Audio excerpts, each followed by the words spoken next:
Nodarbinātības valsts aģentūras Ogres filiālē reģistrēti vairāk nekā 2000 bezdarbnieku, tomēr darba devējiem atrast vajadzīgos speciālistus nevienmēr izdodas. Ķeguma novadā nesekmīgi noslēdzies konkurss uz ekonomistu vietu. Izpilddirektori gan atzīst, ka kļūdu laikam pieļāvuši paši, jo vakants izsludināta vien pašvaldības portālā. Joprojām tiek meklēti arī 3 sociālie darbinieki. Likums nosaka, ka sociāli ir jābūt vienam sociālajam darbiniekam uz 1000 iedzīvotājiem. Tātad Ķegumā, ja mums ir 6500 iedzīvotāji, mums ir jābūt 6 sociālā darba speciālistiem. Tātad mums ir nepieciešams sociālais darbinieks, kuram ir iegūta 2. līmeņa augstākā profesionālā sociālā darbinieka izglītība.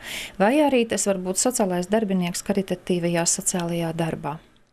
Brīvās vietas aizpildīt neizdodas nevien tāpēc, ka sociālajiem darbiniekam par niecīgu atalgojumu ikdienas vaigā jāstieks ar visdažādākajām problēmām un jāaizpild milzīgi papīru kalni. Nodarbinātības valsts aģentūras Ogres filiālē reģistrēti vien 5 cilvēki ar atbilstošo izglītību. Mēs piedāvājam arī šo vakanci mūsu klientiem, un no šiem 5 sociālajiem darbiniekiem 1 cilvēks atteicās, jo viņi neapmierināja atalgojums, 2 savukārt tādi, kuri tomēr nav gatavi braukāt, jo atrodas pārāk tālu no šīm te darba vietām.